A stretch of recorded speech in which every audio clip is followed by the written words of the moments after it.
2 weeks we should have the visa. Yun ko palang na-realize na Hello! What's up? What's up? Mga Higala!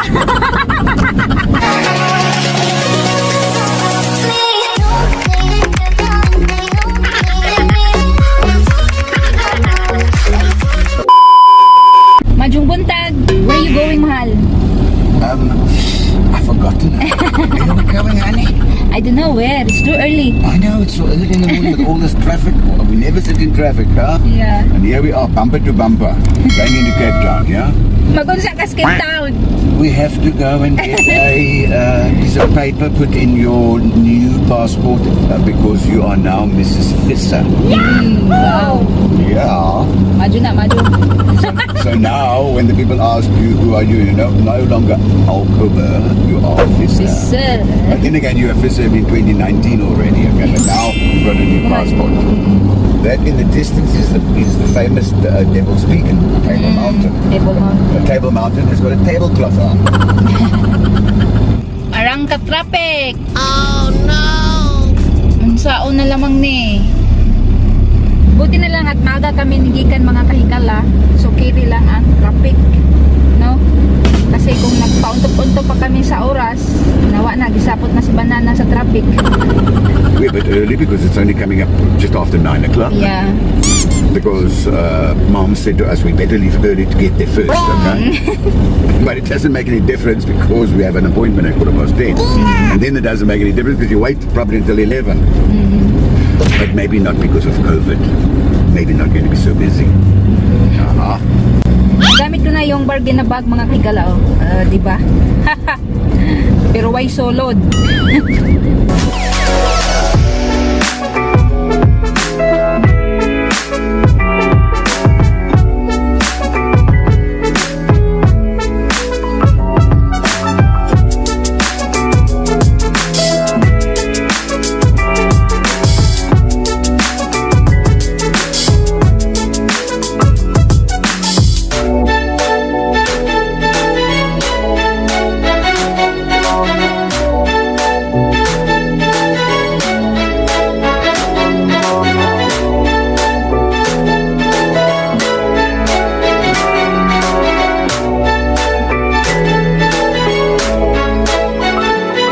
May ukay-ukay, oh.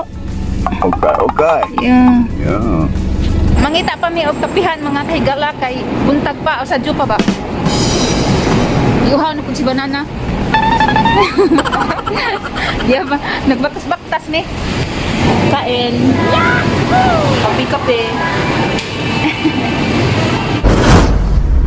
We done! In 1 week, 2 weeks we should have the visa, okay? Yeah.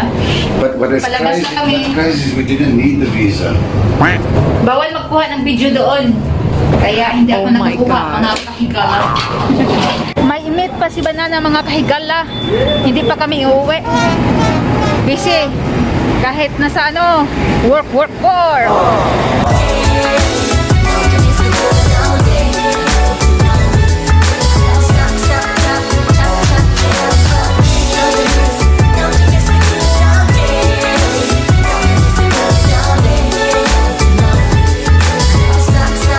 Di na ako sumama kay Banana mga kahigala sa loob. Siya na lang nakigmit sa Chinese.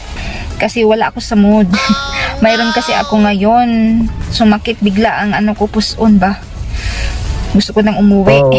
Nag-invite ang Chinese sa amin ng lunch mga kahigala. Kaso sinabi ko kay Banana na ayaw ko. Dahil hindi na talaga kaya ang aking puson. Kaya perti na talagang sakita.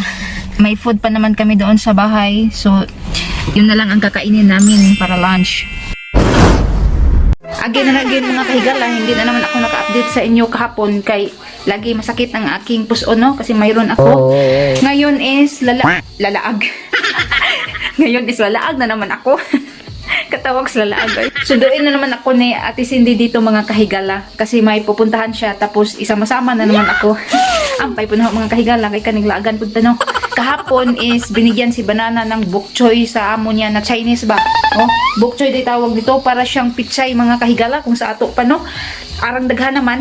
So, akong tagaan si Ate Cindy kay mo travel may mapuhon adto na pud Miss PE anja masaya na pud nino mga yelo-yelo na ba. So magluto din ako ngayon ng bok choy para partner na mo sa rice. Kagabi is nagluto si Banana ng ano to beans ba, nilagyan niya ng chicken. So yan lang ang lunch namin today mga kahigala. Ito na ang bok choy, ginisa ko lang mga kahigala. Waiting na lang ako kay Ate Cindy kasi tapos naman ako sa pagluluto. At siya din is nagluluto pa, hindi pa siya tapos. Upo-upo lang muna ako dito while naghintay sa kanya. Dadaan din kami sa Asian supermarket kasi bibili ako doon pang pansit. Ngayong darating na 21 is mag-farewell party kami. Kasi ngayong April is aalis na ako, 'di ba? Sabi ko sa inyo. Tapos advance na lang din sa birthday ko. Actually, ang birthday ko is ngayon pang May. Pero ina-advance lang para makasama ko sila. Tapos birthday din ni Ate Lina. Isahan lang mga kahigala para iwas tayo sa gastos. Alam nyo na, ang buhay ngayon. After that is dadaan din kami sa shop ni Ate Milet kay magkuha ko sa mask kasi nag-order ako pero isa lang. Wala tayong pangbili ng marami. Ito na yung pangpansit ko mga kahigala Bumili ako ng 2 supot. Tapos nag-order din ako ng banana bread. At cupcake, kinain ko na yung isa kay gusla na ko. Hindi na ako nag-update sa inyo kanina mga kahigala pag punta namin doon sa shop at sa Asian supermarket kasi nagmamadali si Ate Cindy. Kailangan pa niyang mag-bake kasi maraming nag-order sa kanya. See you tomorrow na lamang mga kahigala. Nakaupo na ako sa aking trono mga kahigala. Bagong ligo ako. Si Banana is nandun, maaga pa yun ba? Nagsacycling na naman siya. Diba sabi ko sa inyo today is magtra-travel kami. Hindi kami natuloy kasi alanganin sa oras. Oh my Tapos God. naglaba din. Bukas na lang ng umaga. So ngayon is nakaupo ako sa aking trono dahil may ichichika minute ako sa inyo, may share na naman ako sa inyo kahit wala akong viewers. So laban-laban pa rin kahigala. At may nag-request sa akin talaga na ba't daw ako magbibisaya, hindi nila naintindihan. So ngayon magtatagalog ako kasi minsanan kasi mga kahigala mahirapan ako ba magtagalog.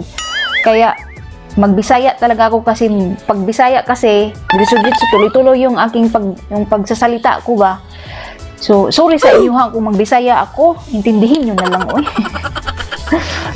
Magchika minute na tayo at magpalabas ako sa aking naramdaman ngayon ba, sa aking feeling.